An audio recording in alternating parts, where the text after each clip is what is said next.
thought they were in my pocket, but... Good evening, everyone. How are Doing good. How are you? you? And very good. Appreciative that you guys have all shown, that you all are here, that we are ready to begin. All of that to say, the very long way around, thank you very much. From the bottom of my heart, top of my mind, all the places in between, of which I appreciate, cherish, and adore the opportunity to play with you all together here. So before we dive in, both feet hanging off in your life and screaming for our souls, are there any questions, suggestions about the beautiful points we need to round off? Does everyone remember approximately within a few feet and where we are? I think so. I'm answering the door to police, and the guy is there. He's dressed in like a white shirt. He's clearly not just a beat cop. No, he's not. Do we know where Lorraine? You were there the whole time. You were just hiding. It was like that all the time. Hiding in Lorraine's pocket. Yeah. Yeah. And now she just reappears into the world like a Pokemon. Maybe you took your own car and got lost somehow. with a resounding Kyra. Yes, that sounds exactly like Doesn't it? Alex has sequestered himself in the bathroom, hiding so that the cops don't notice a kid who's been shot up.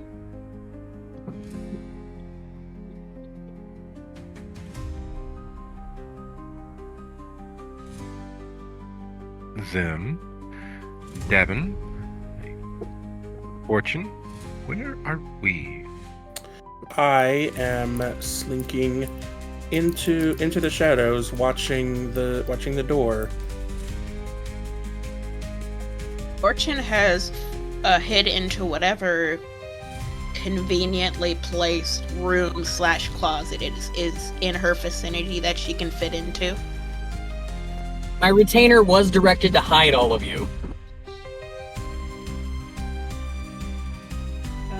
I've got Cloak of Shadows, so you don't know where I am. No one knows where you are. You don't even know where you are.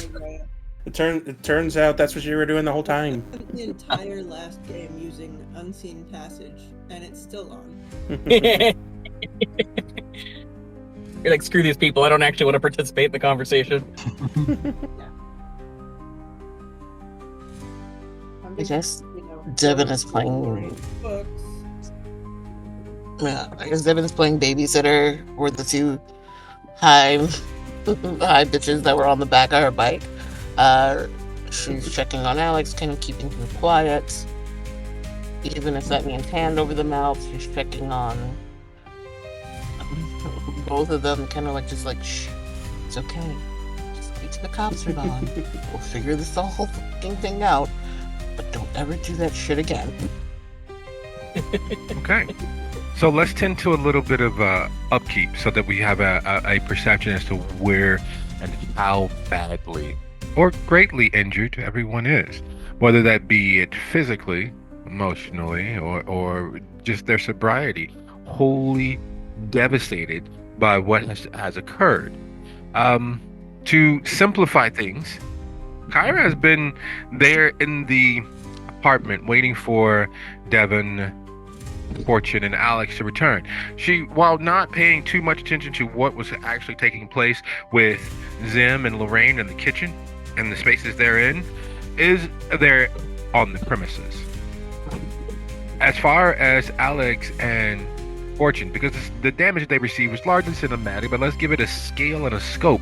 Would both of you be so kind as to roll your stamina plus composure? We will add those two things together and then divide, and that will be the amount of health level superficial that you all are suffering under. It will also be the difficulty level for you all resisting the drugs coursing through your systems. Okay? Stamina plus. What? Composure. I am glad I am sober, unharmed.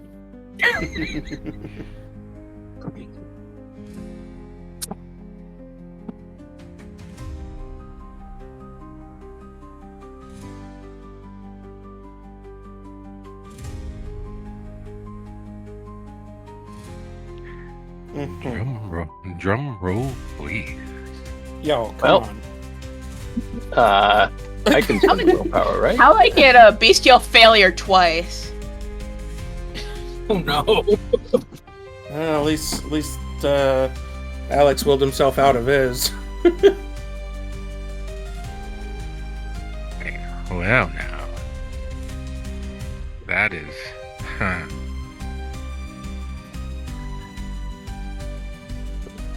Alright, so we got. Oh. Wow. 2 and 4 is 6. So your DC, the number of superficial that you've each taken is 3. And now you all need to roll your resolve plus composure versus DC 3 to resist the efficacy of the drugs that you've been forced to imbibe.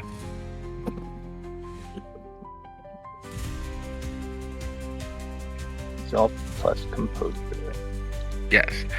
How sober can you force yourself to pretend to be in the face of these chemical angels whispering in your ears, stroking your beast as if it was a pet store kitten and having it sit up and beg?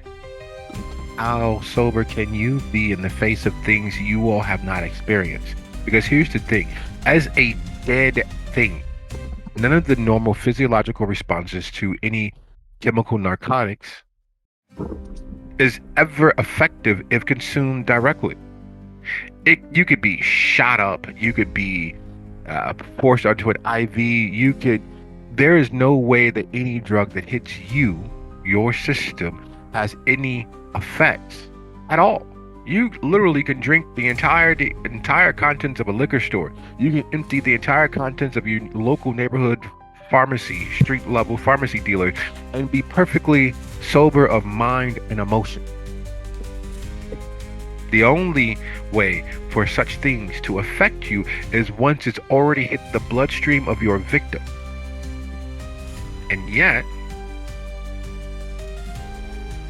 here you all are, directly obliterated, scattershot by, and forcibly injected by the bullets that carry the drugs into your system.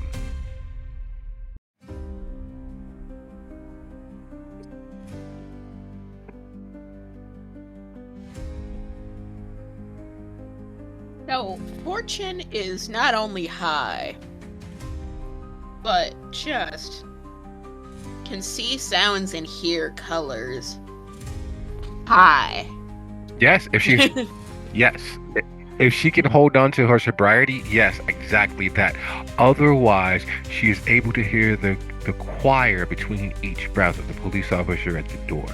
There is an entire chorus of angels between each syllable that he's uttering. And he's speaking at what feels, and yes, feels like a whisper from several score of feet away behind a door on the opposite side of Lorraine. Fortune can feel Lorraine's retainer's heartbeat and her pulse. She can intuit every plant that went into making the lotions that still adhere to Devon's skin. She understands the chemical analysis because she can hear it of every product that Alex managed to coat and coax through his hair. She is flying 10 feet off the ground and swimming through the earth as Devon's voice sounds like demonic speech that she can understand. It sounds as if she's rewatching that movie with the short people with the hairy feet and the tall gay wizard who was whispering whatever he was whispering when they took out the jewelry that was clearly fugazi. You know that scene where the cheap knockoff Timu gold ring that the little hairy foot guy threw on the table and had the tall basketball playing gay wizard with this walking stick made for elephants when he started speaking in tongues. That's what she hears as speaks in this moment.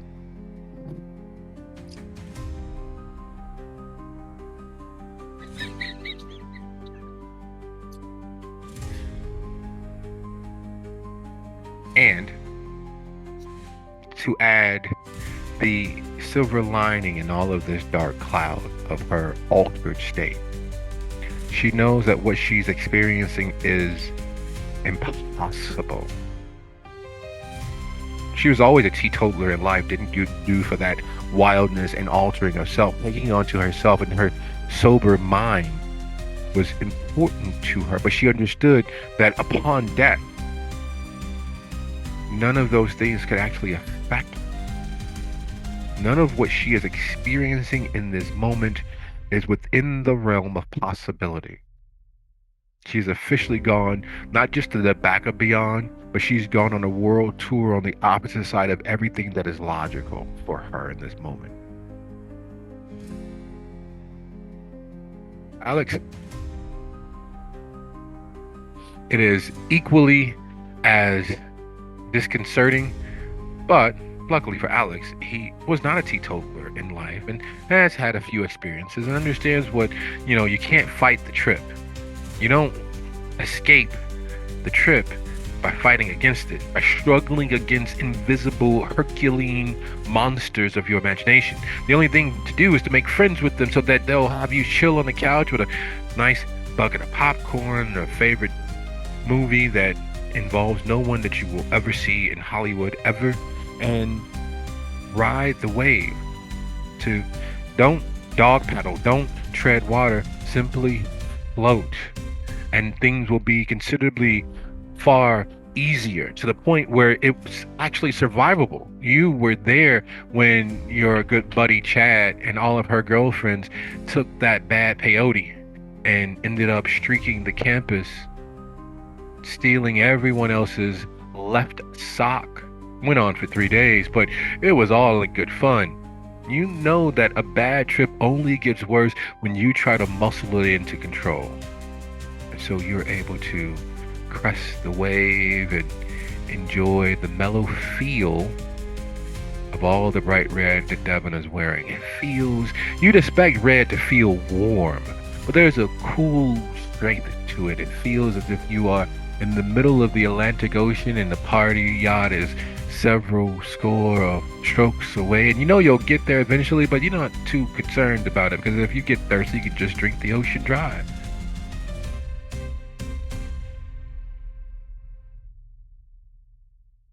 This is some good shit.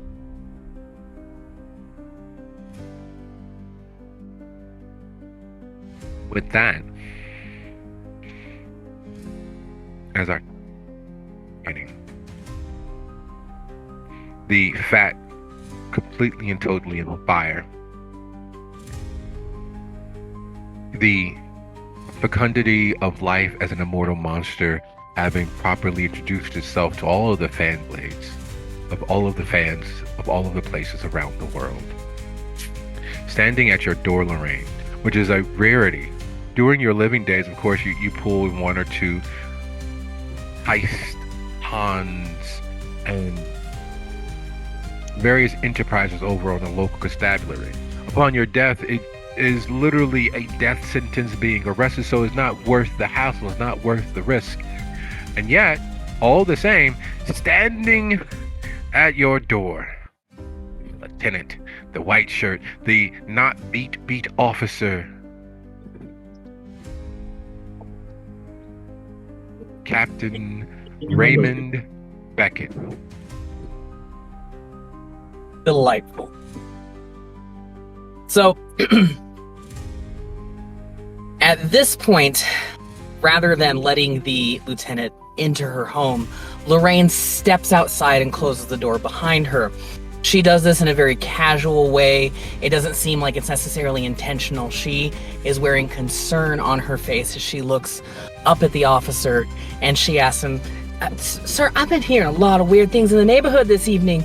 Is that why you're here?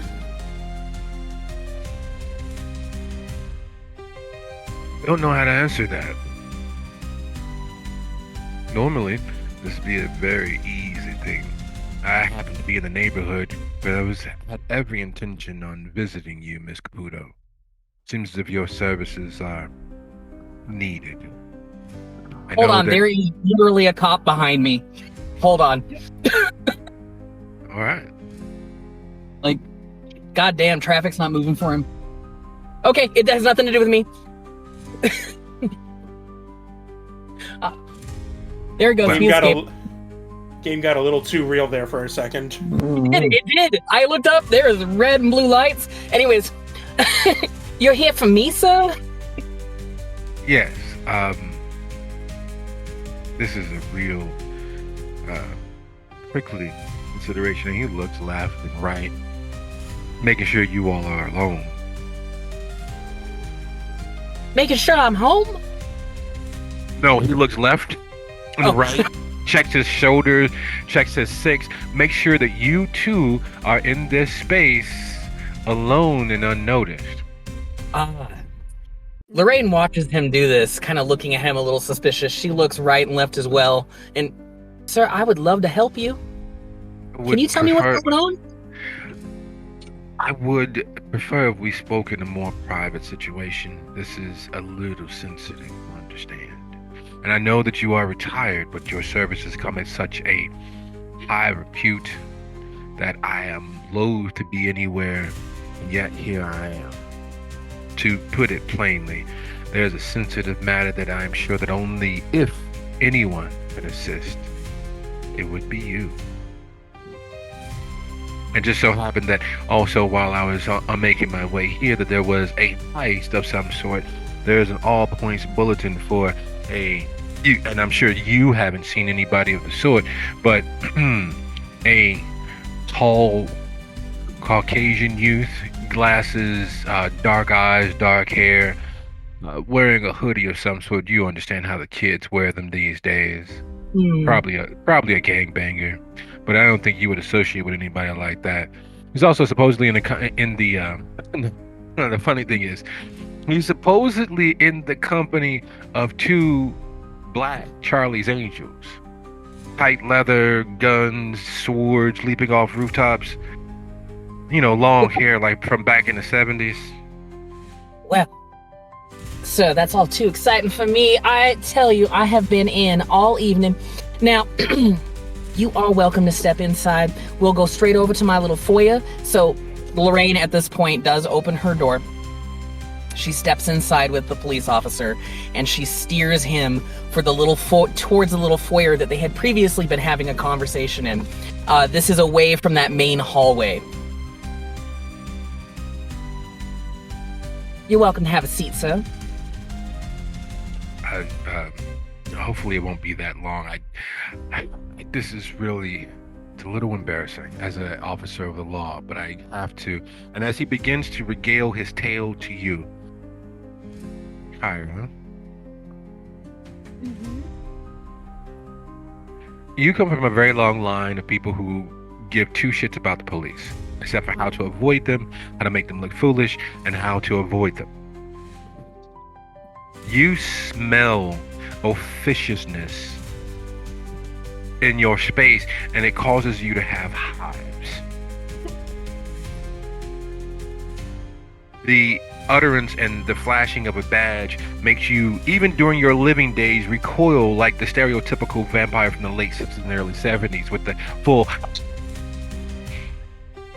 So as you feel the presence of gun oil, brute aftershave, and docs enter into Lorraine's space, what is it that you might be up to?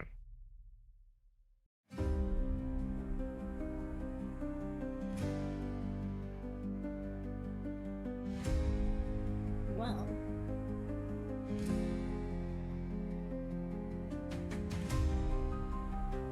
So I'm just kind of lurking, watching. Hold on, I can't remember what the detail of unseen.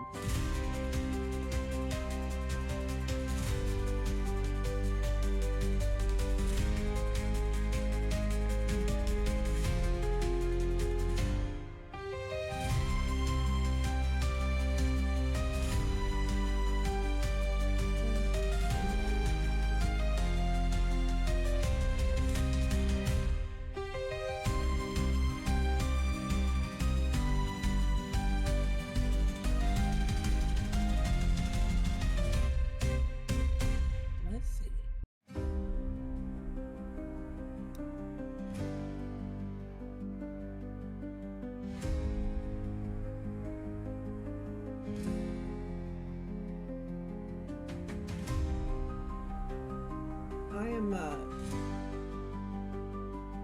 I'm actually going to slip out the door as they come in.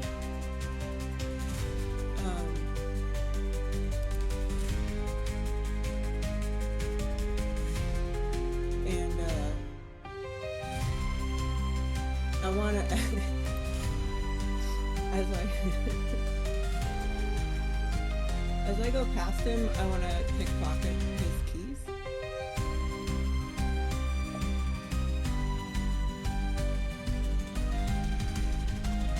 Sure. Because fuck this guy. This guy, definitely that. Are you sure? No.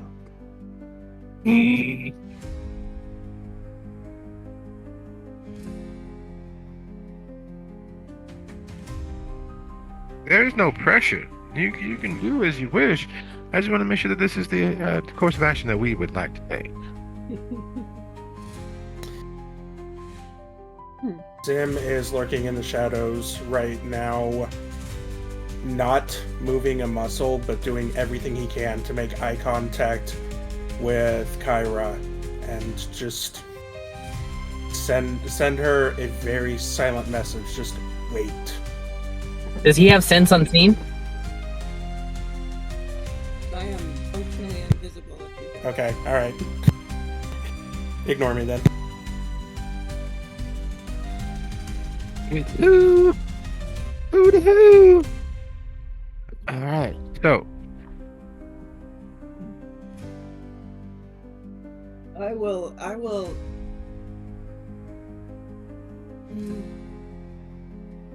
still slip out the door. I won't try and steal his keys. Oh, thank God. I could have done it though. you most certainly could have tried. You still can if you'd like. You can always turn around and I can do it, damn it. Go and take them back. Nah.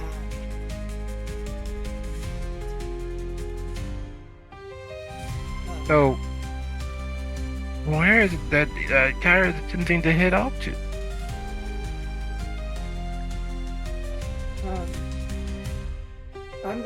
I'm going outside and I'm gonna see if he's got any like backup or anybody else like nearby that might be a problem.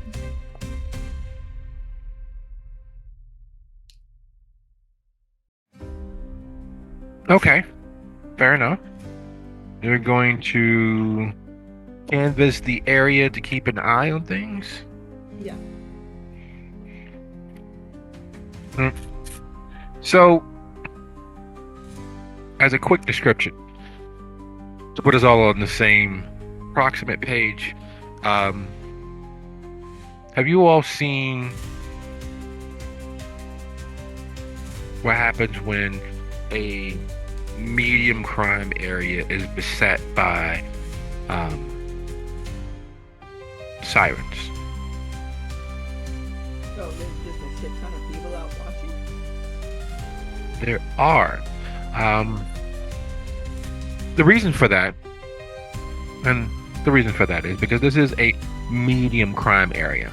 And what I mean by that is these are the casual criminals. These are not we have a massive criminal enterprise afoot. These are I'm secretly taking all the money from the Girl Scout cookies, or I'm defrauding my local sports team that I've been coaching for a few years. These are I'm sleeping with my my son's basketball coach, and I don't want anyone to realize that for all of the manly man talk about pain leaving the body, that I'm really not even a power bottom. I'm just a soft bottom. I get in, if I have any so much as even one refried bean, I'm on a toilet for 72 hours, sort of situation.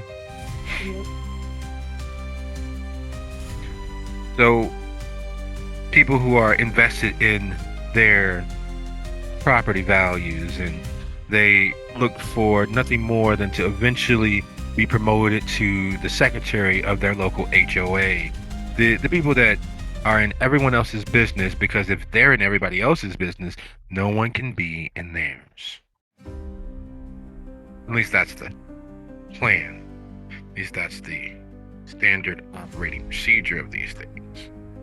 Which in and of itself is wrong in every way that counts.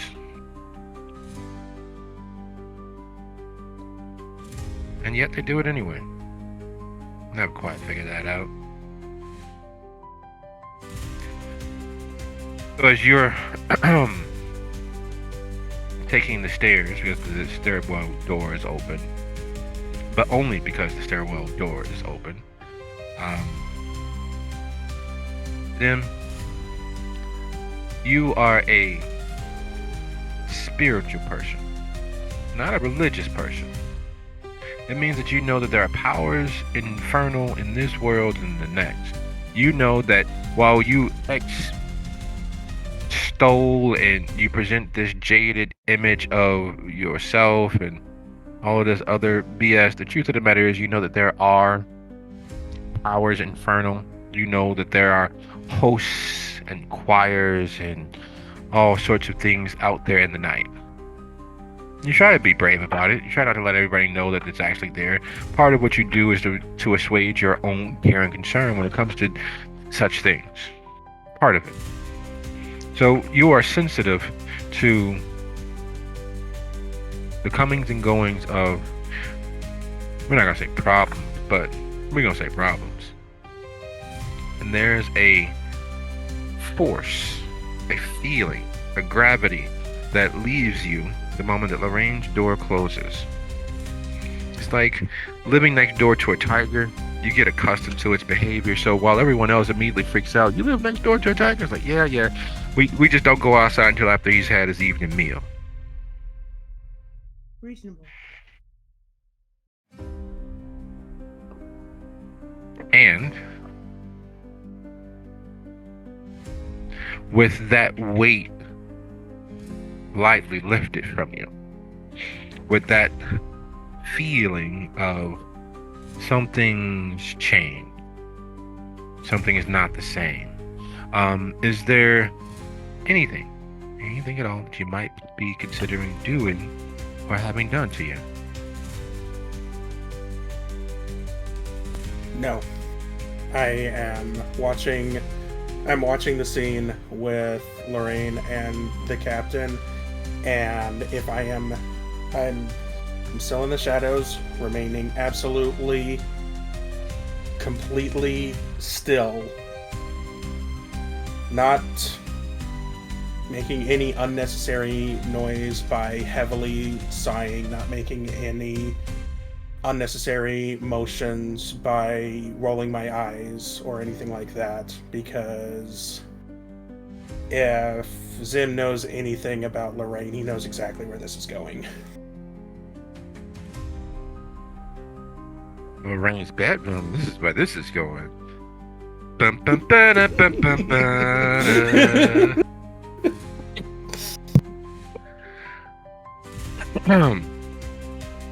So, short story, long and elsewise engaging itself. Alex, Devin,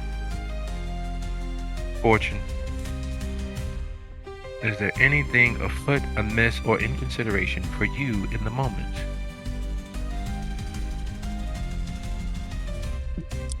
I've been hearing her invite the cop in. Is literally like whispering to herself, "What in the actual fuck?" People and cops don't mix usually. So, like, I roll, but trying to be quiet. Once the cop finally leaves, she just kind of sags. Oh, okay. Now we can get out of this closet? Are we in the closet? Shit, I didn't look You when are we in the came closet. So We're all now we in can the get out of here. closet called life. Life is a closet. We are all in it. This is accurate. Girl, what you doing out all the time is you. Let's get out of here, please. So, you all are holding still. You're holding the fort until the captain leaves. You're remaining as quiet as you can and fighting the fact that there are 100 million little fire ants crawling all over Fortune. They would be fine if they were just fire ants. They were just nibbling at the salt on your skin, but they're not. They're little fire ants who made time with bed bug,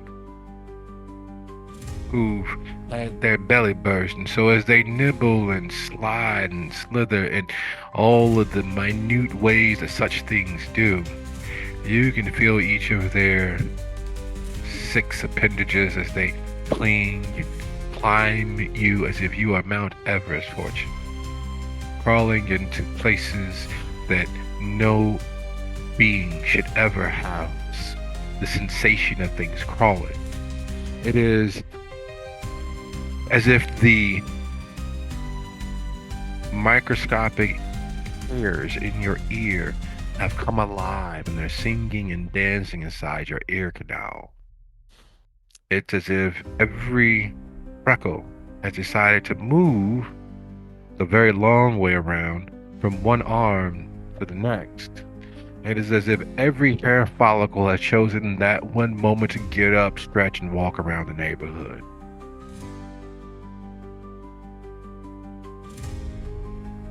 And while that is happening, the conversation with the captain comes down to this, Lorraine. He needs your help.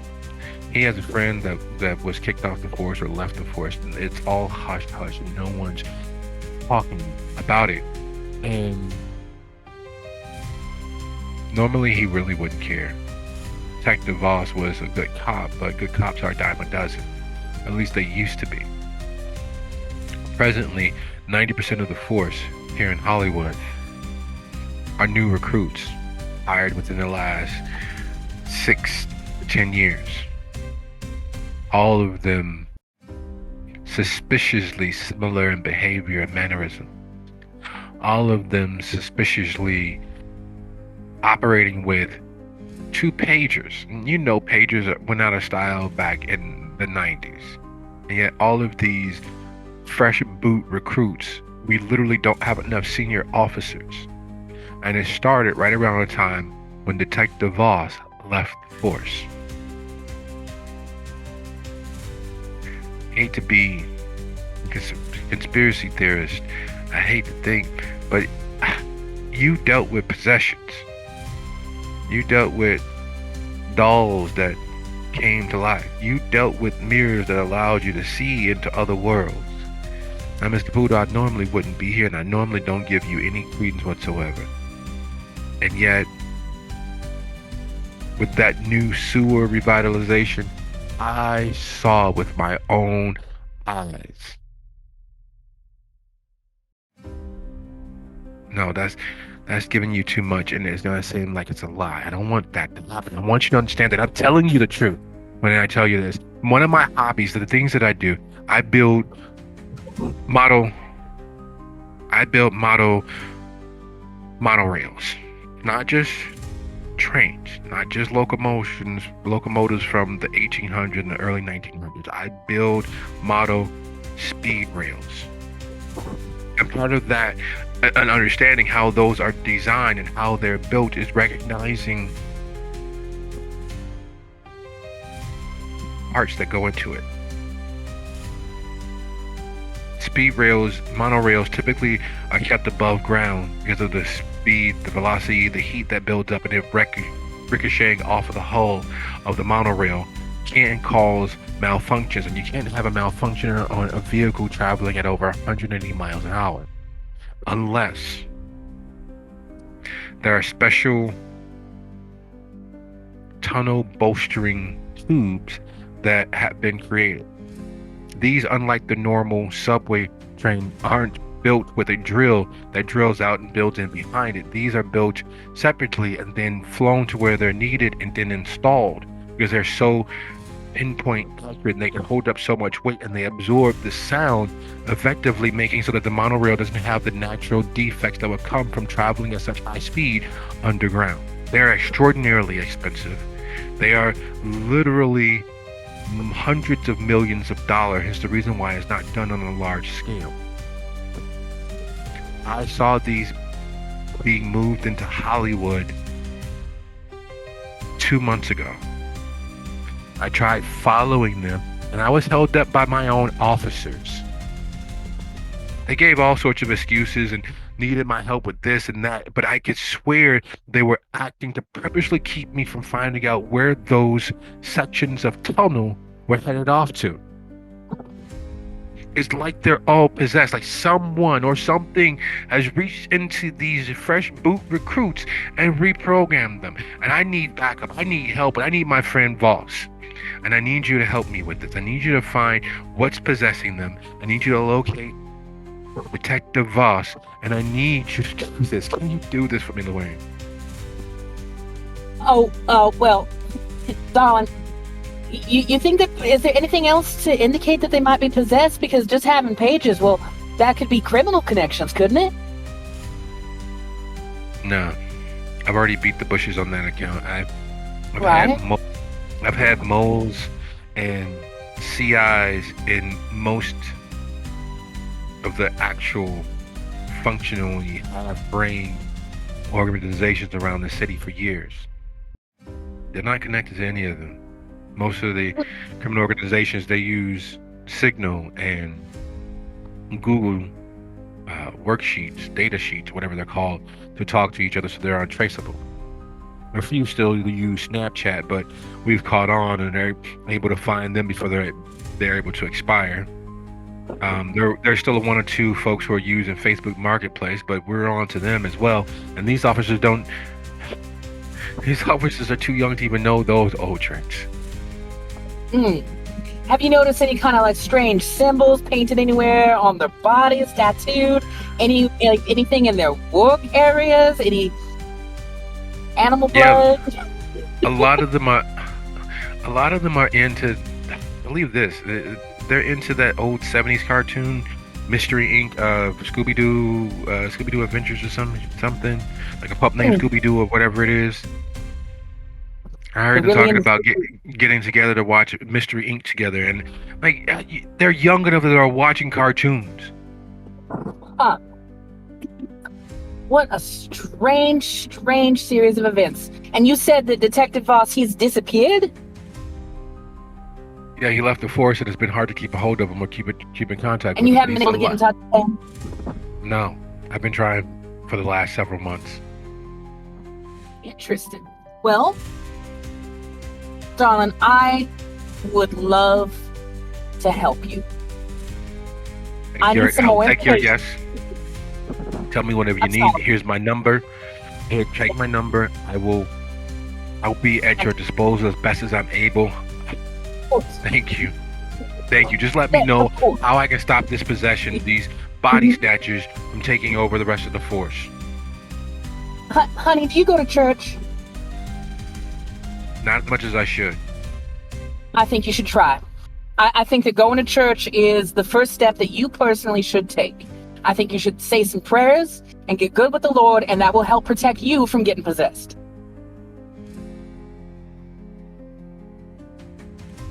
Okay. Talk to your angels, honey.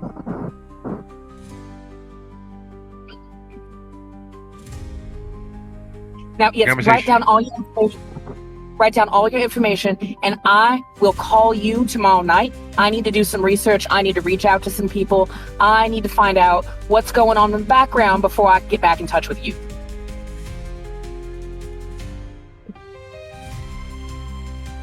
Okay. All right. Yeah. We'll do. All right, darling. Well, I was getting ready for bed, so I'm going to go ahead and walk you to my door. Thank you so much for thinking of me, and I absolutely will be calling you. Like I said, I have some things I need to research about this. I have your card in my hand right now. I need to be looking at a lot of different things, and then I'm going to call you, all right? Conversation that doesn't take much longer than that. Exchange of information, out the door it goes, leaving you and the rest of the coterie with essentially several questions, or none at all.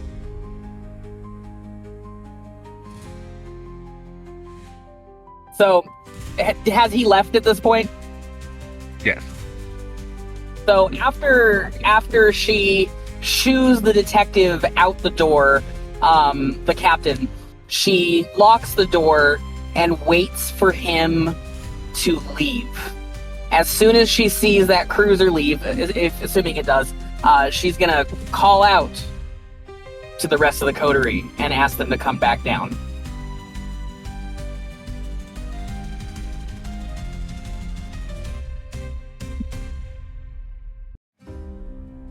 I don't think there's any coming down from this trip, not for a while. But I'm doing all right. I'm doing fine. Don't give me semantics. You get down here in this foyer right now, boy. All right. As long as you're sure the coast is cleared. He's Coast is clear. very Get down here. hesitantly, yeah, he's like peeking around corners, still clutching this bag of pills to his chest very protectively. Tim's walking over to the couch, but he can barely see the path because his eyes are rolled so far back into his head.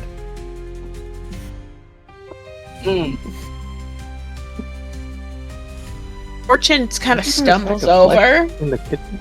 where you can't tell if she's drunk or high. And somehow manages to not hit anything on her way to the couch.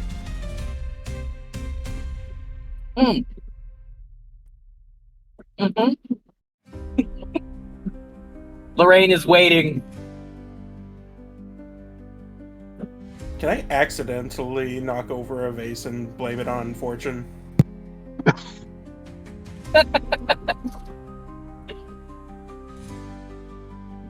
Sure.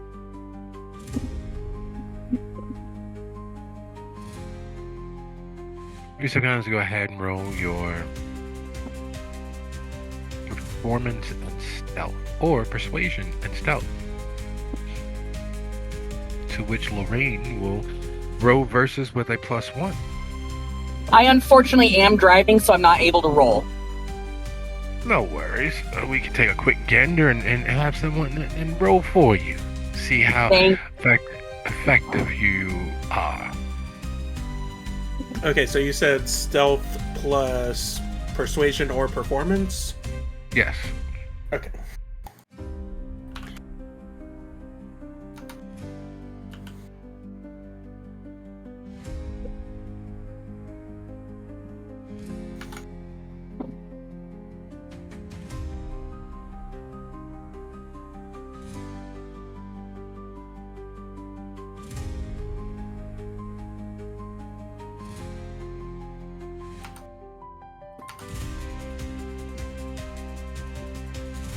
And since this is contested, it's just a 0, right?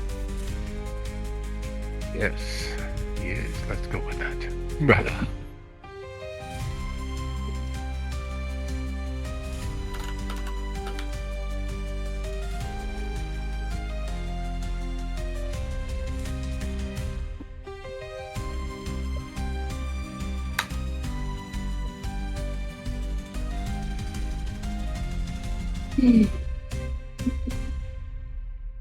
Alright, 3. In the order, what is this? Just 3? Oh, wow. Lorraine's got a pool of 6. Look at you.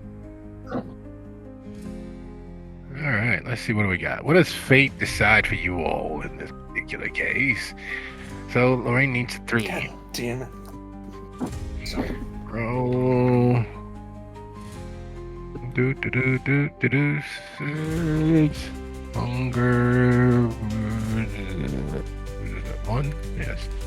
And difficulty 3. What do we got?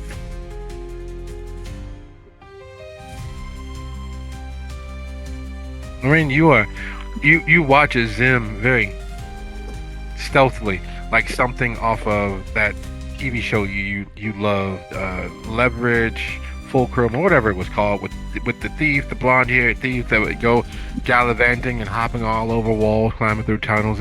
It was a fun little pastime you had for a couple of years, way back. And lo and behold, he's just as stealthy as she is, except for he's far larger and taller, and there's nothing to really distract from you watching as he attempts to.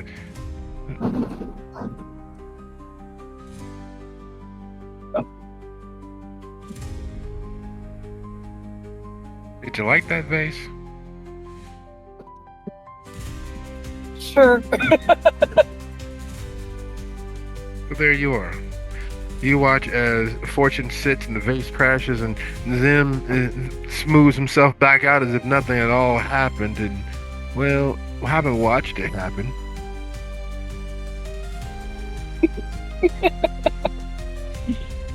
Lorraine watches these idiots gather in her foyer. She watches the crash of the vase. She looks up at Zim. She looks at Fortune. Is Devin there yet?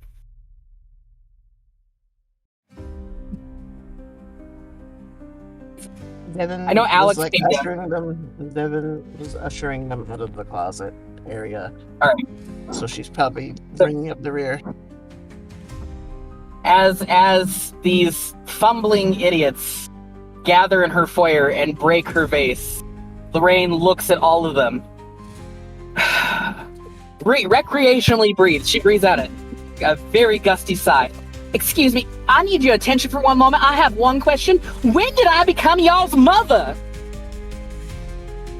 Why am I the only one who's responsible in this? I tell you not to go somewhere. You go off somewhere. You come back. You bring the police back to my house. I have to get the police to go away.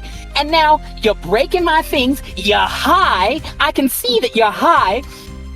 This is discourteous to me. You are disrespectful to me every time you come in my home. Tell me why I shouldn't kick you out right now. Tell me why I shouldn't call the police. It was Fortune.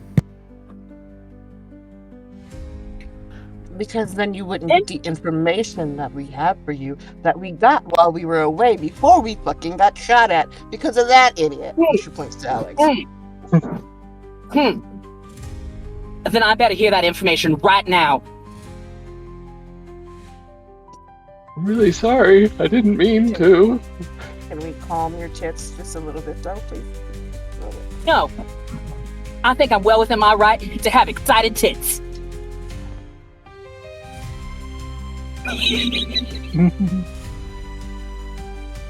Now sit down and tell me what you have to say. Okay.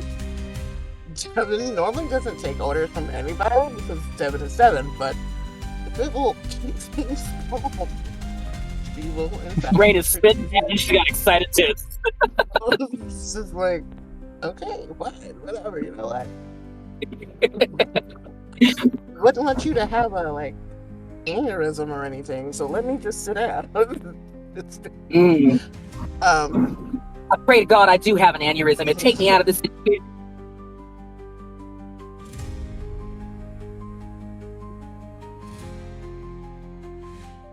So, first, the Goblin Market was on a night it's not normally held.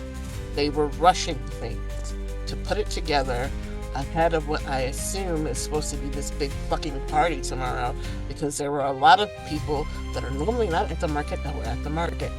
Secondly, they are selling drugs. This one grabbed. I don't know what's in the drugs that was so fucking important, but they are affecting us. Normally drugs don't affect us. Normally drinking doesn't affect us. But whatever's in those fucking drugs has these two high. Think about that. Would do that. that. So there's some kind of weird fucking drugs at these goblin markets now. Where are they getting these things?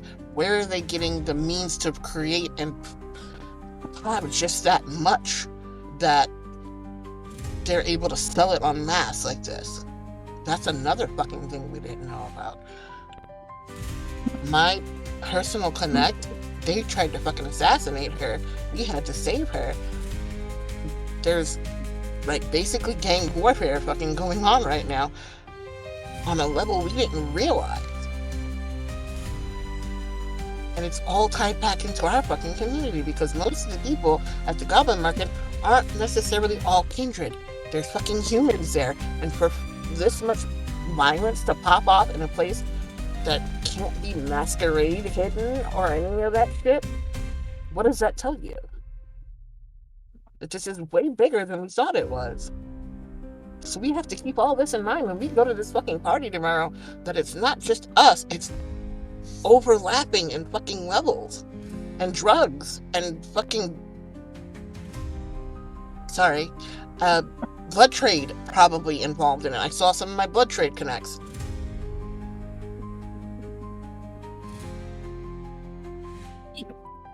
And we wouldn't have known any of that if we hadn't gone. You would have known some of that if you had listened. We were told that there were important people coming. Humans and kindred.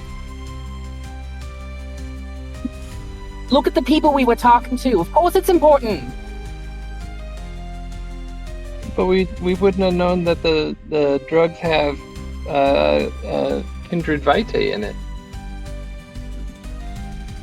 Lorraine gives another dusty recreational sigh and looks at Zim. And I'm hoping that I can do some alchemy with some of the pills here, and we can maybe trace whose blood it is.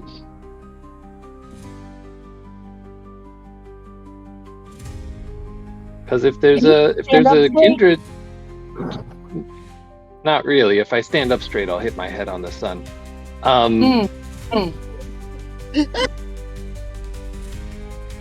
But if I can figure out whose blood is in these pills, because these are the pills that aren't they're really potent.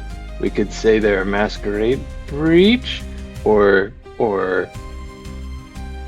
they're not supposed to be here.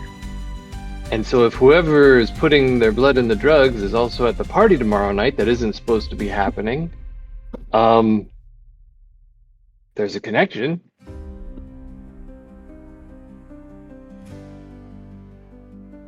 Felt like there was a better reason for this than, now that I say it out loud, it's kind of...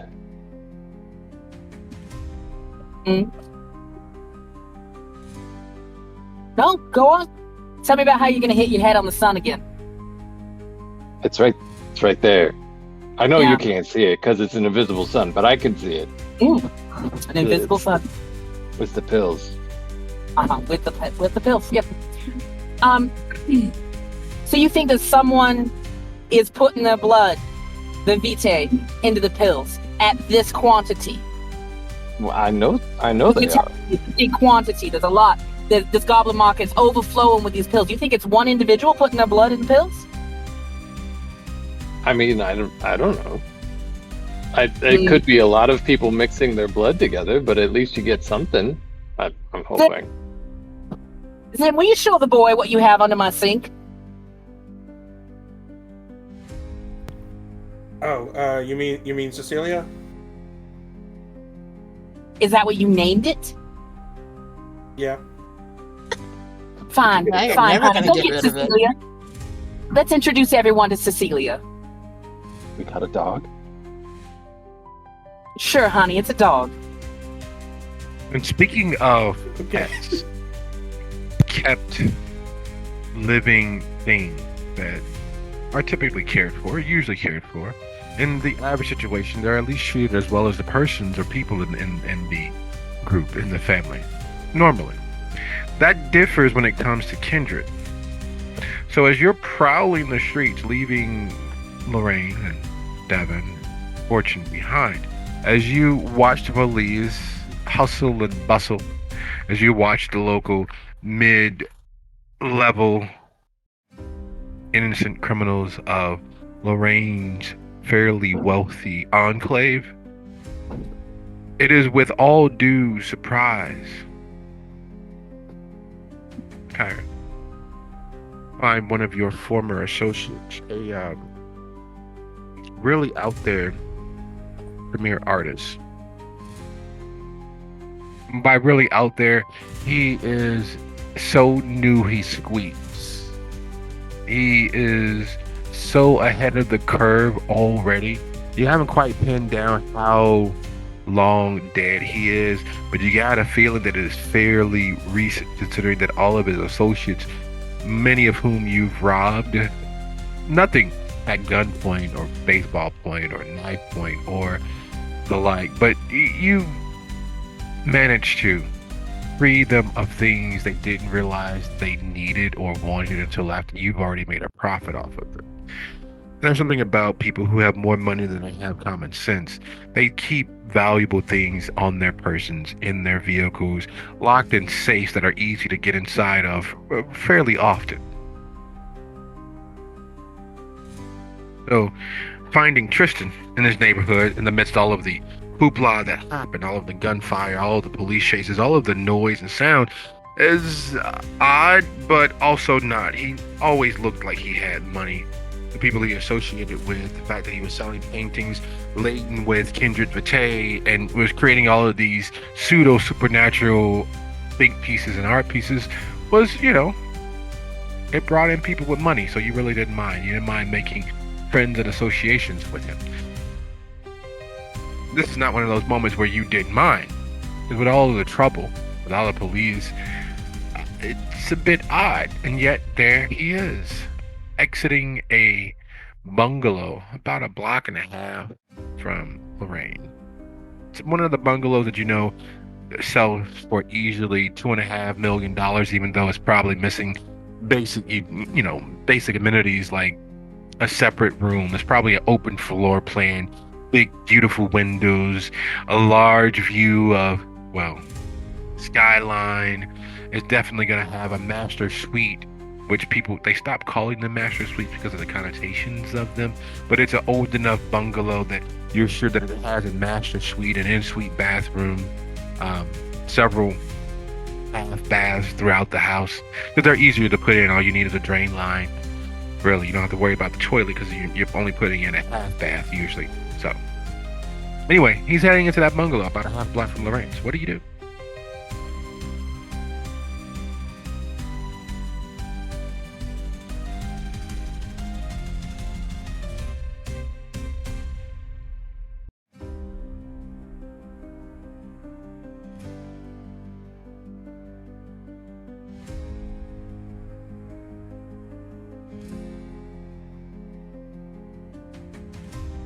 Did we lose you, Kara? No, I just forgot that I was muted. I'm gonna follow him. See what the fuck he's up to.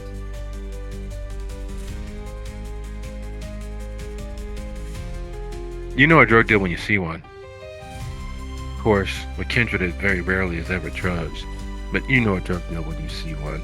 All of the stuffs, all of the exchange of money. And though you don't see anything green, you see these little USBs going back and forth, and he's sitting down and chewing the fat with whoever that is over there just out of sight.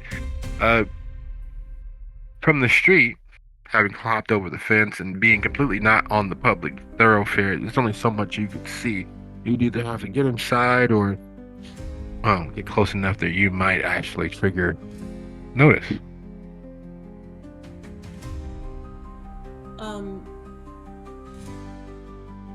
I am actually,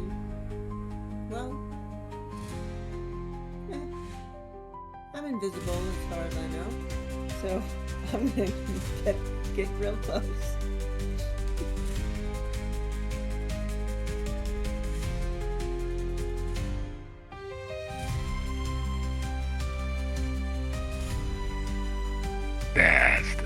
Teresa, kind of go ahead and roll your dexterity and obfuscate. As high as you can.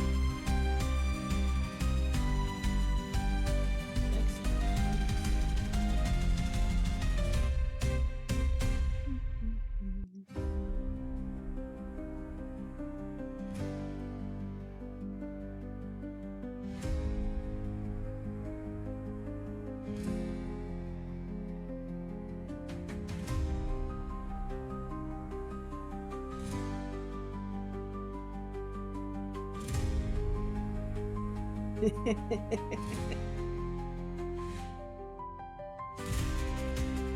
we go. I got a critical 6. You did. Look at that.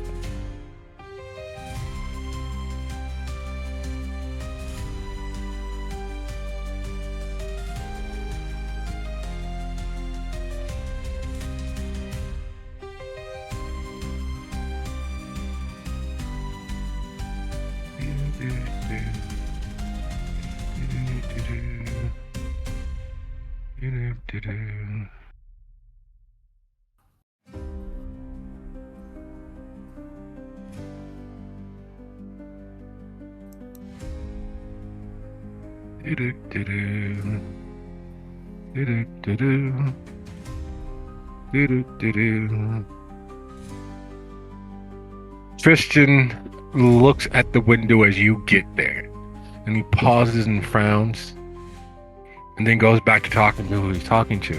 As close as you are, looking through the window, on the opposite side of the room is, well, what's your status? What's my status? You didn't get stated. I've got a really important sire. Yeah. He's a level 3 Malwa. He's the possibly maybe the primogen of the other city, Miami. That's sort of like status. Yeah. Yeah, it is. It is. So much status. Mm-hmm.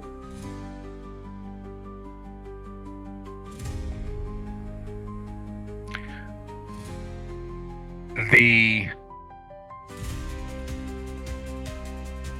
woman he's talking to, statuesque, cafe au lait skin, bright red lips. She's dressed in a halter style dress that shows off the fact that in her living days she was clearly a model. Her hair reaches mid-black and is pulled back into a head wrap of some sort. Big, bright, clearly pure gold earring bangles hanging from her ear.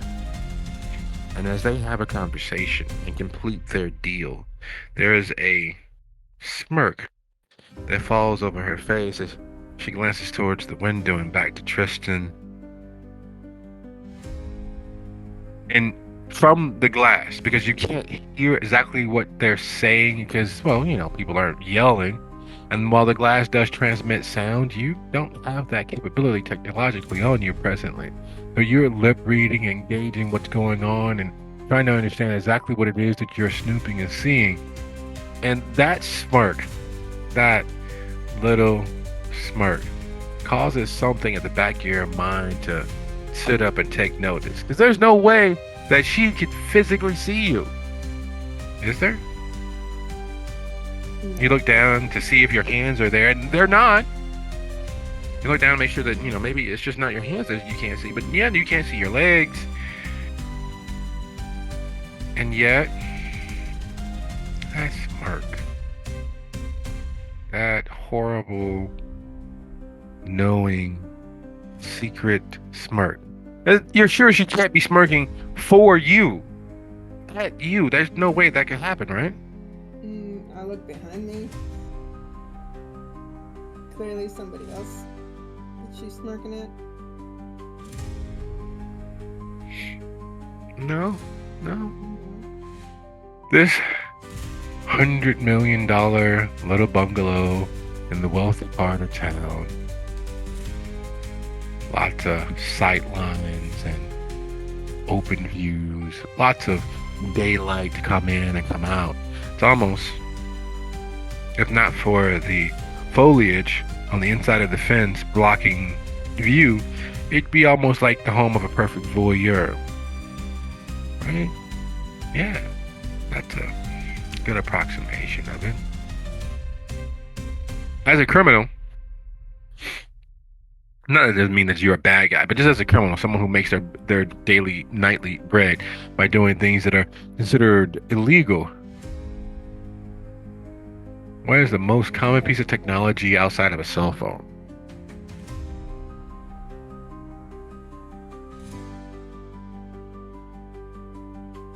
Yeah, are there? Are there cameras?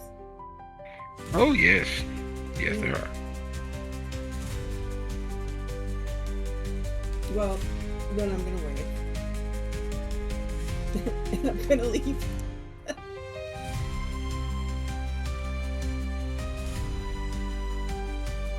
While you're leaving, we take a view back towards Lorraine. There's a lot of information that you've all been witness to, privy to. Bits and pieces. Little bits and pieces. All building towards something, all leading towards something, all pointing in a direction. The question is, do you all have it within your present skill set or understanding or perception to put it all together? Because as you all go to retrieve the very small, cute, blobby bit of waste that would have been inside Zen, there's no way that 26-pound sloshing bit of blood that he lifts up in that bowl could ever have fit in that plastic bag he had it in. Yet there it is, 26 pounds of liquid mass. Delicious, iron-rich, sweet, melony blood in a bowl. They grow up so fast, don't they? You should bite it. Is it Lorraine actually told me growing? that was a bad idea.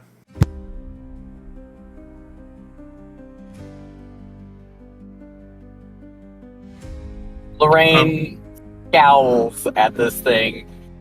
Honey, was it that big before? No. Remember, it was just in a little plastic baggie.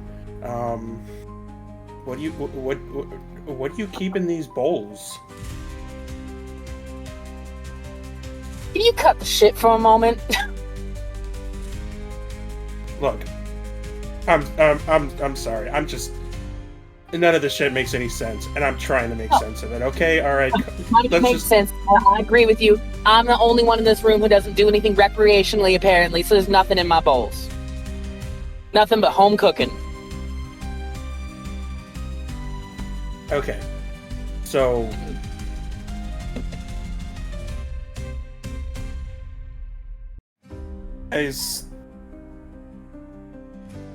what the fuck?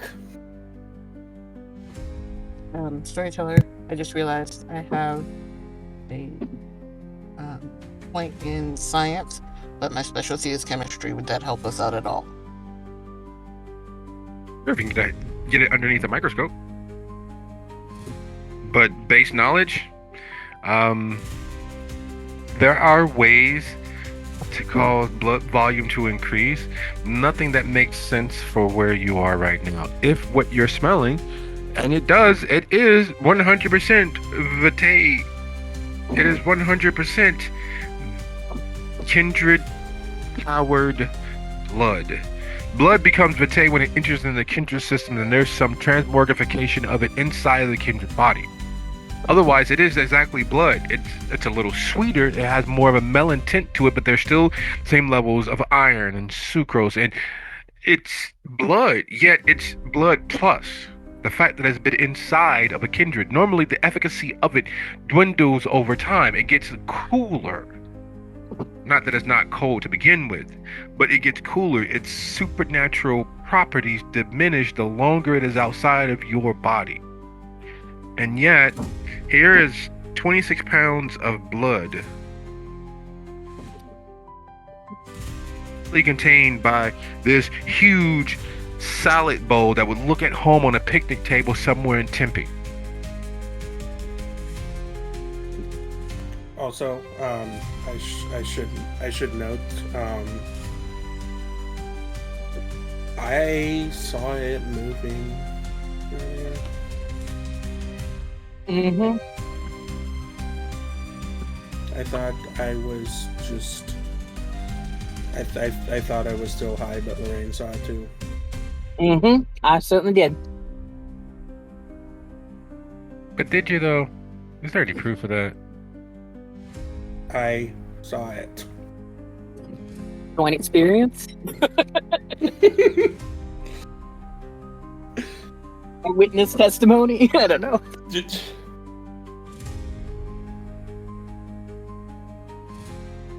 Should I put my right hand on one of Lorraine's books?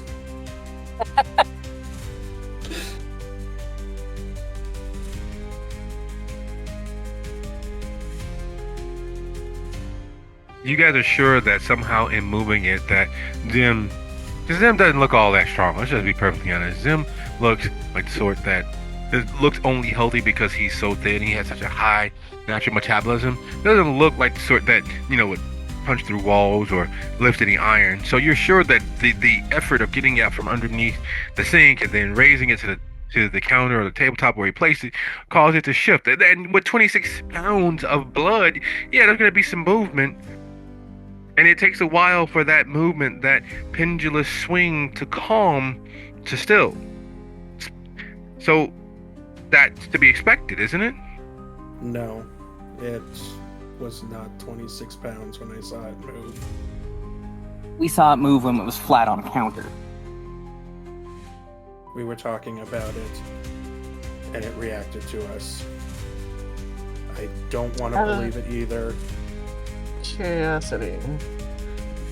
I hold my hand out to Alex for one of the pills.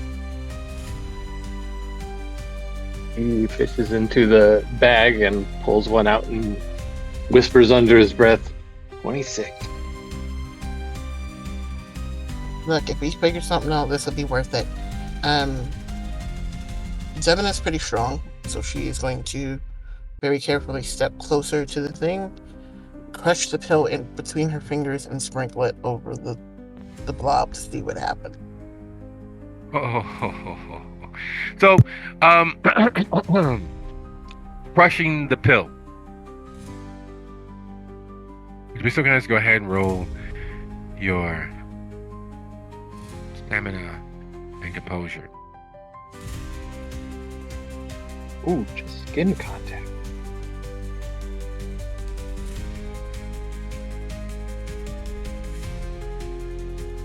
Did you crush the pill and feel the magic entering you? There are certain things that should never break the surface. There are certain things that shouldn't go into certain orifices that are already open. There are certain things that should stay on the outside of the human body. And that includes the kindred body. The moment that you crush this and you gain insight into what it feels like mentally to be inside, to be a puddle inside someone's bowl. The moment you crush this pill, the gel cap, that small little sliver of plasticized protection dissipates, allowing what's inside that pill, this pill, the pill that is now one with you, to make itself at home with you.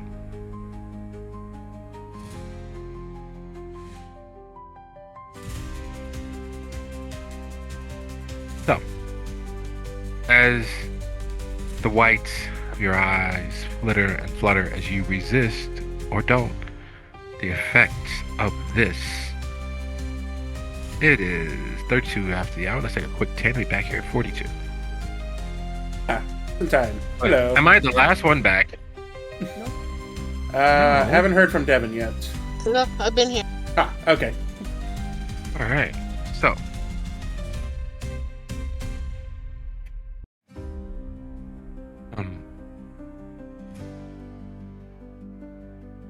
you have been higher a time or two in your life. You've never been high, drunk, inebriated in your unlife. If not for having led a eventful living years, this would be a completely unexpected, unprecedented experience. You never realized how clicky the sound of someone opening and closing their eyes could be. There's a rhythm and a song being created extemporaneously by the fact that everyone's blinking in their own time, but it synchronizes and forms this beautiful finger snap choir. Everyone's blinking around.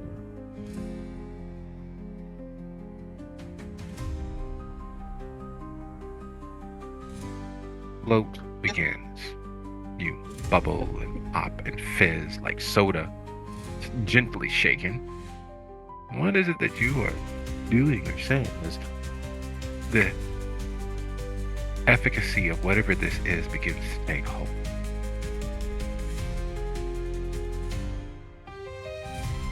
I'm just trying to figure out what the DC was if a 5 didn't do it, but 5 did do it, but you're able to manage the high and not take it doesn't take complete control over you. It doesn't take you out of you, but you are aware as to what is actually happening.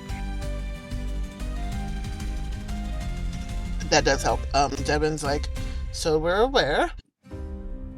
I'm tripping balls right now, but I can handle it. And I only think it's because I used to party a lot when I was alive. So that shit's powerful.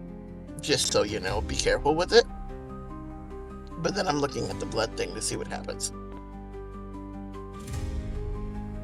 You've never realized that there are so many different colors of red, and they mix and mingle together in such a beautiful kaleidoscope.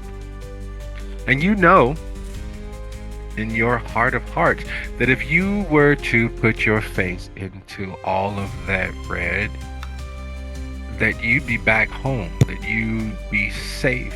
All of this entire night would be nothing more than a fever dream that you could wake up tomorrow and not have any problems with. It's all going to go away the moment the sun comes up. All it would take is for you to put your face in all of that lovely red.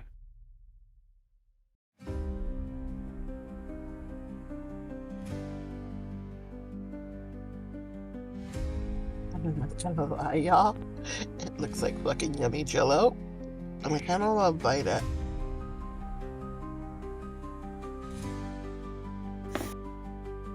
What are we biting? I don't think that's a good idea. Yeah, it comes back. Fortune goes to the other Not- part and finds a metal spoon, comes back and slaps the blood jello with it aggressively. Yeah, this shit slaps. Fortune, what's your strength? My strength is 4. Okay. You wouldn't happen to have any potence, would you?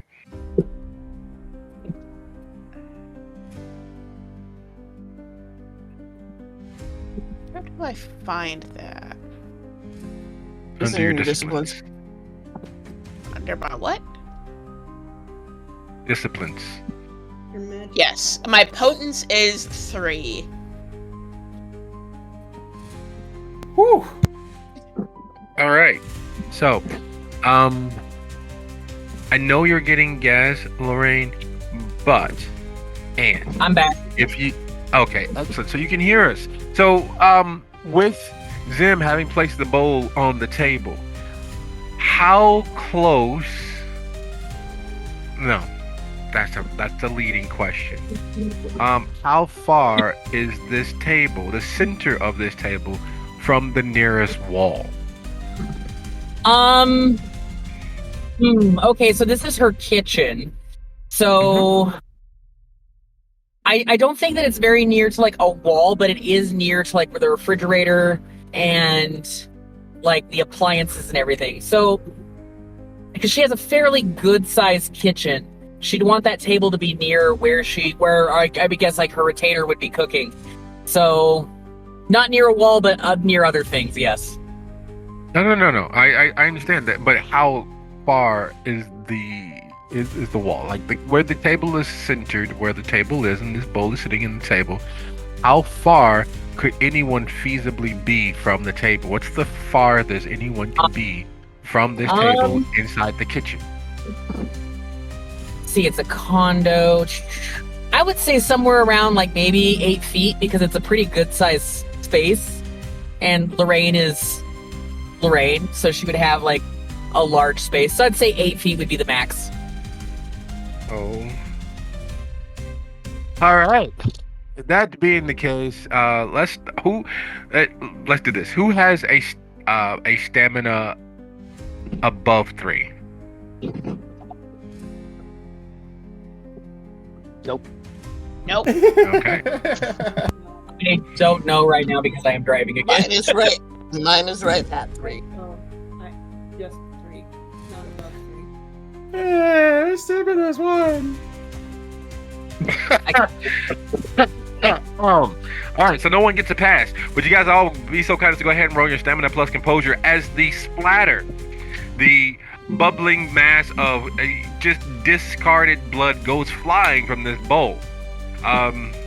Fortune, with a strength of 4 and a potence of 3, aggressively hitting anything will send it flying, especially something with no actual mass, such as a puddle of semi-delicious, unctuously sweet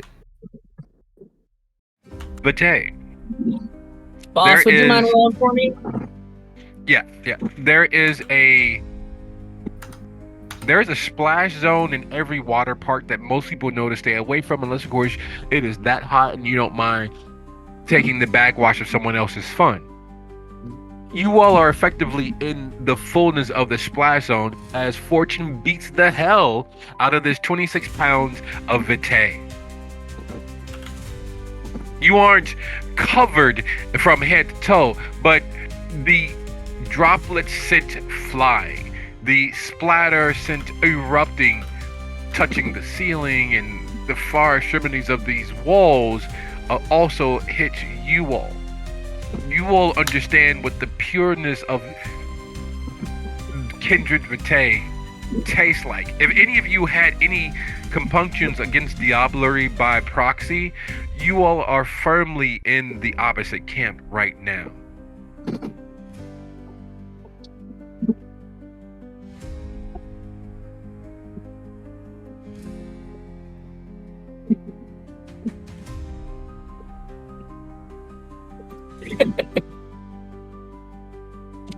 So,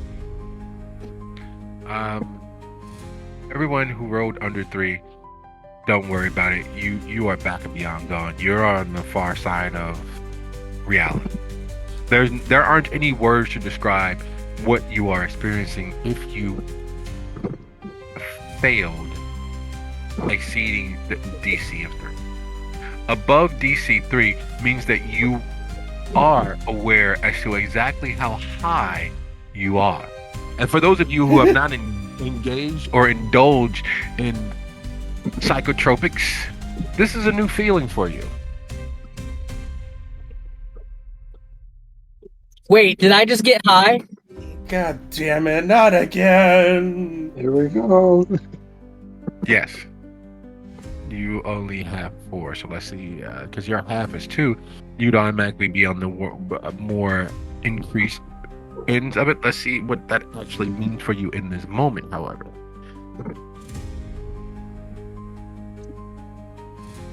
It's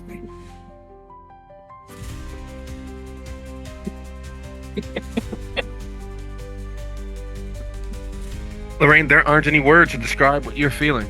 You've been at one with God, or what was purportedly a God. You knew it was completely lesser being, but being possessed by something is not a new feeling. It is a new feeling with it happening spontaneous. You weren't near any cemeteries, any haunted houses, any objects that are act as reliquaries. You weren't near any of the hypnotists that you knew back in your youth. You weren't near anything that should have caused you to not be you, yet the splattered droplets of whatever was in this bowl striking your face, and you are experiencing nirvana for the first time. It is a full body high.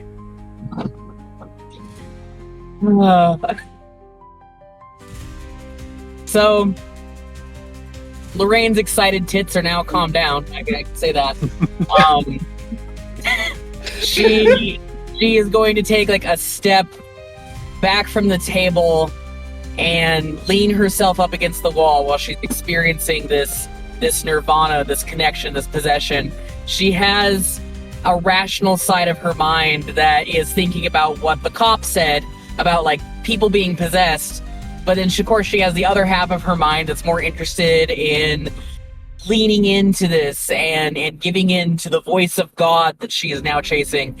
Part of her also is still a little bit mad, but like, you know, as I said, the tits have calmed. She looks over at Fortune and just kind of very slow, that couch lock kind of voice. You know, what the hell did you do? And I just say in the most high voice ever, the intrusive thoughts won.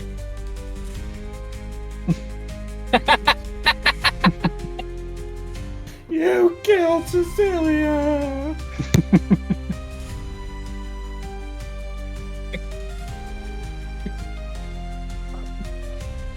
Oh, Cecilia, you're breaking my... Cecilia's everywhere now. She's all over the place. We are all Cecilia. Of... I am me as she is she. I can't even remember the lyrics.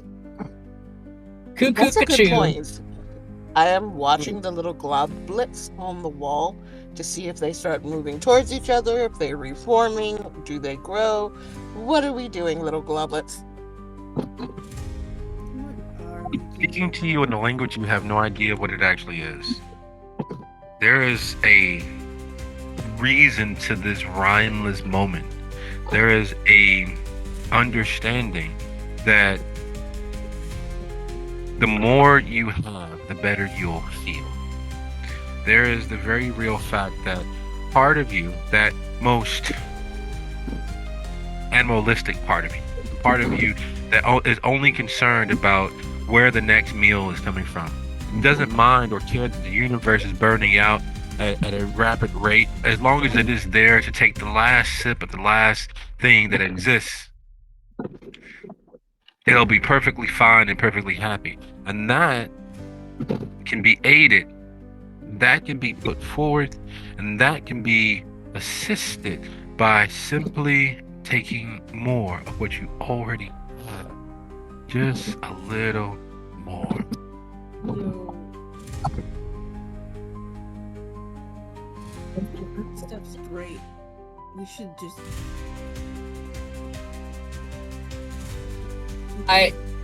Lorraine starts licking the back of her hand like a cat.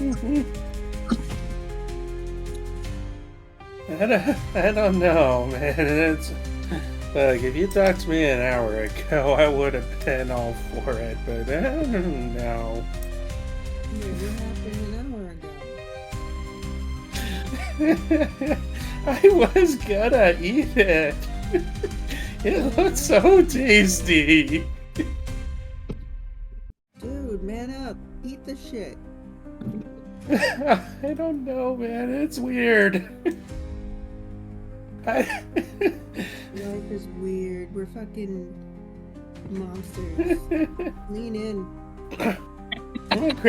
My grandma didn't tell me about any of this shit. We are not monsters, we are gods. We're gods. not okay, sure. Yeah. That is what I am hearing. That is what I am feeling. We are not monsters, honey. We are gods. You should treat from godhood. Oh my god. I Everyone think watches I'm as walking Alec away. reaches up like he's grabbing a giant ball above his head, and it's like, oh my No, god! Alex, don't touch the sun! Hit the sun. Don't Hit touch the sun! Put it down, honey. Put it down. Has anyone That's not gone to the yours. light? No! The light is bad. I don't like it. Why is the light bad? Cause like, seems chill to me. I don't know. It's just what I've been told. Or how it happened.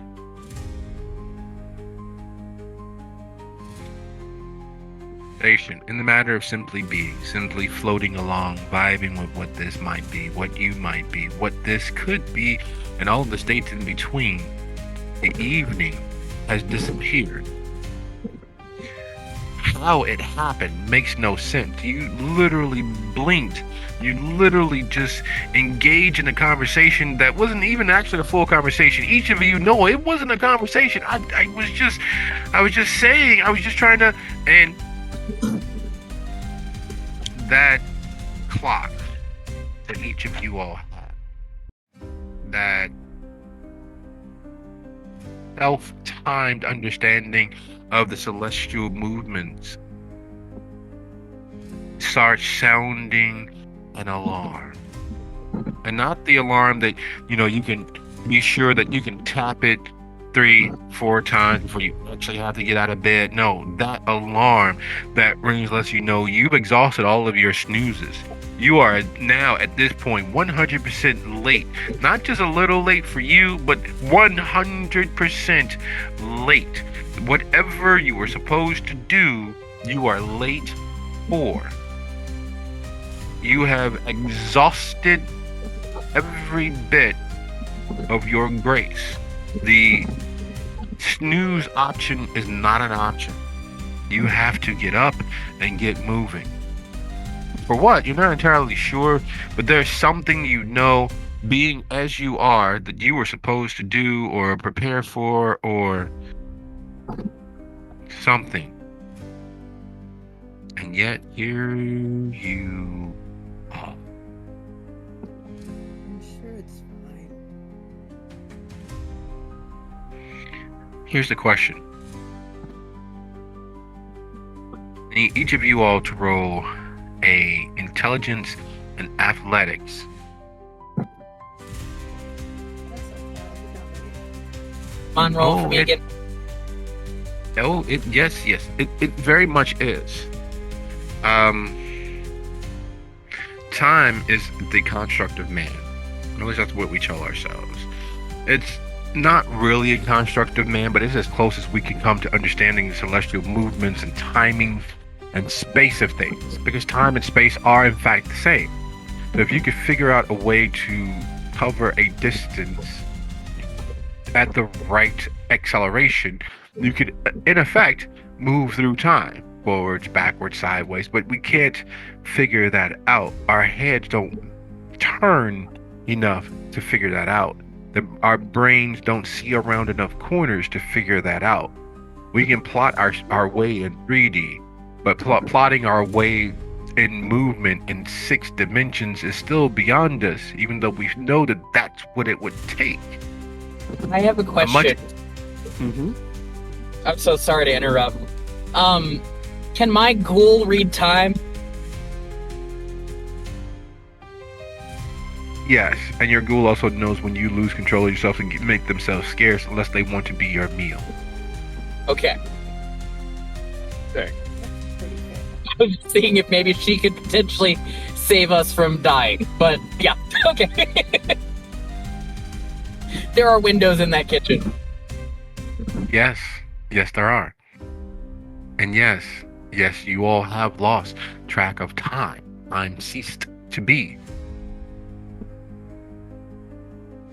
So what was As that, you all- intelligence and athletics? Yes. Nobody, would you mind rolling for me again? Nope, got you looking up your sheet now again. I Thank don't you. know why I keep closing things. I have 75 million tabs open, but I don't keep them. All Well, right, I give me one appreciate you having a tab open for me. ooh, okay. Do you want to surge? Yes.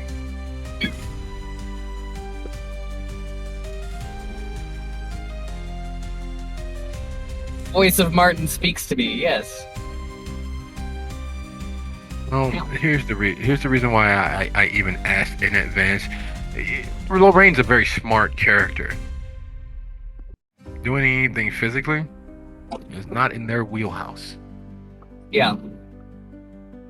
They literally only have intelligence. Yeah.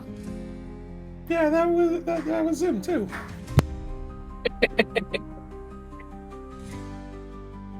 This seems like a good time for a messy trip.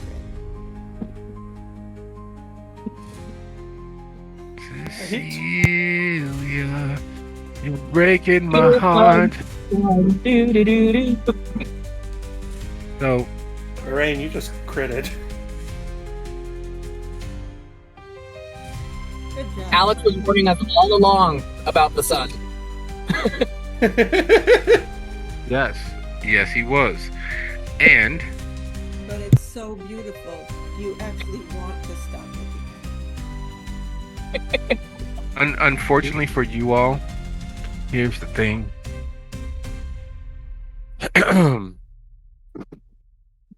Unfortunately for you all, each of you in the midst of the grip of whatever this is, each of you all in the absence of recollection of the world as it is, the reality of the moment that you all are in, sharing in the time that is literally flitting away, snap to roughly at the same time. Lorraine, you are the first to realize the night is over. The sky is lightening quicker than you have ever seen it do before. It's literally a movie montage of it going from night to day in the matter of a few seconds, and you feel it coming. The edges of the horizon line begin winking at you as you see the end of the darkness that is night. The stars slowly drifting away. And it takes a second, literally a second, for you to realize that that's not just in your head. The beast that's crawling around you is just literally kicking at the bars with everything it has to break free of whatever's holding you. So Lorraine's the first one to realize that this is happening. So Lorraine is near a panic because, as you said, her beast is not really wanting to get crispy in the sun. She also does feel responsibility for these stupid children in her house. So she's going to call out to her ghoul, her retainer, to come and close the blinds. And then she looks at these stupid children that she's responsible for. Y'all need to get upstairs with me right now. We need to go.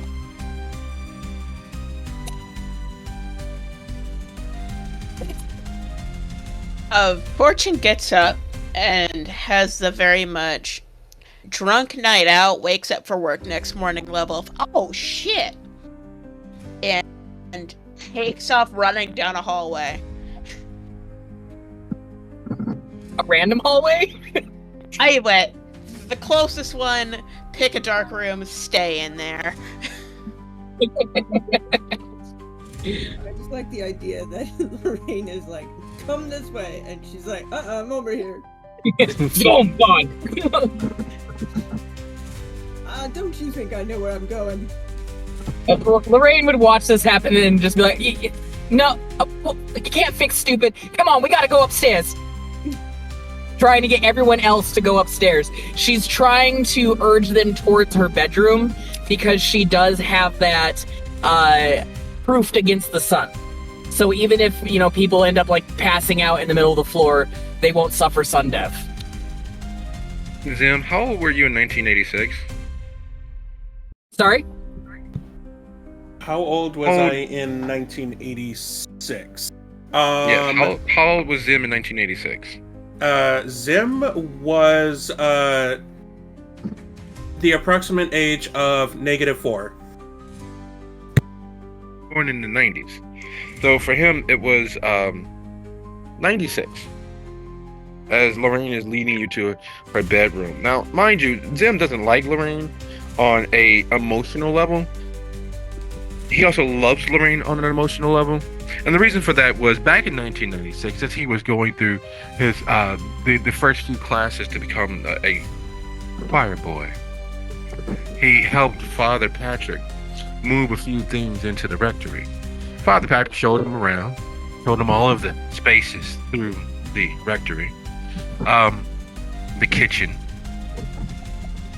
study, the library. It's the first building he's been in where there was a study and a library. The prayer cells, where the confession for certain members of who've gone through seminary would be held. In the old way, where the confessor would sit with their back to the confessee, and there wouldn't be a separation. They could both feel the spirit moving between them. He also showed young Fred the bedrooms. And there was something queasy in his stomach about being alone with a man in a bedroom.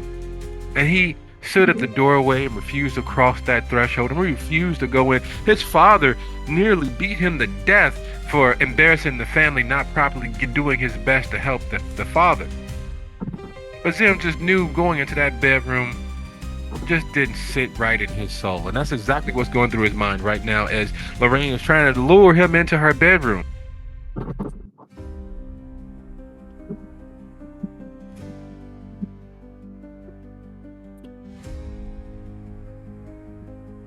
Wow, Lorraine. That's scary. That's scary, but we're gonna power through that.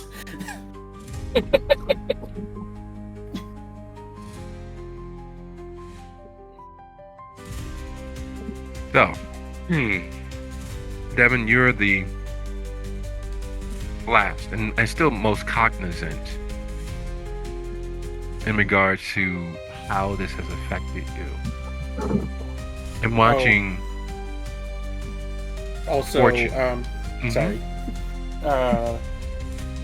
As we run up the stairs, we are also going to chance one very, very brief concerned look back at our poor Cecilia. And then get back to running to the room.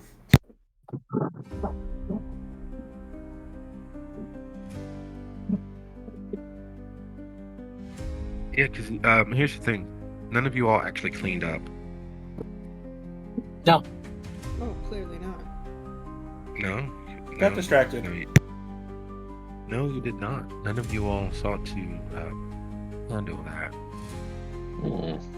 That's because the sunshine came. So quickly. What is Lorraine time did but a lick her segment? hand clean.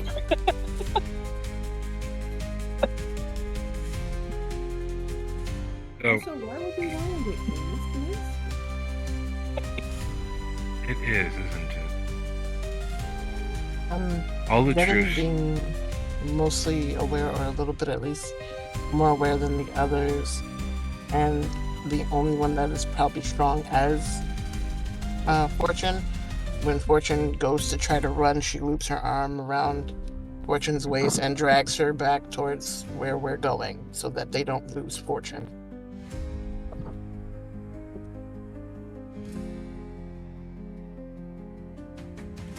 Something decidedly cult-like. You all have braved bullets and badness and accepted and gone along with and offered and open and been hospitable more so than any moment in your lives before. Together. You've all put your energies in the same pot before. Separately, together in couples and threesomes and trios. You've all worked with and around each other long enough to have certain understandings. And you've all been, for the most part, your better selves, but not your best selves, because there is still always a measure of selfishness involved with being kindred. And yet,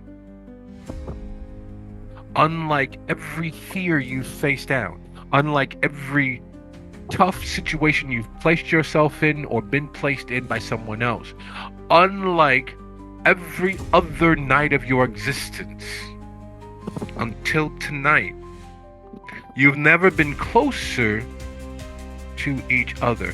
As you all settle in Lorraine's bedroom, the efficacy of what you've imbibed and been dosed with settles across each of your minds as it looses its active hold on you as the sun crests the horizon line and death begins taking hold.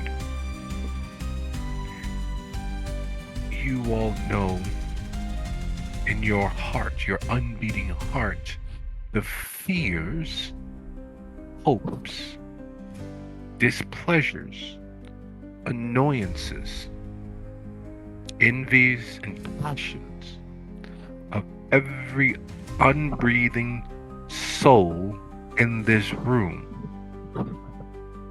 And as those realizations begin to dawn, as those feelings begin to take root, and you realize that whatever you've imbibed, the sun breaks the horizon line and there's nothing.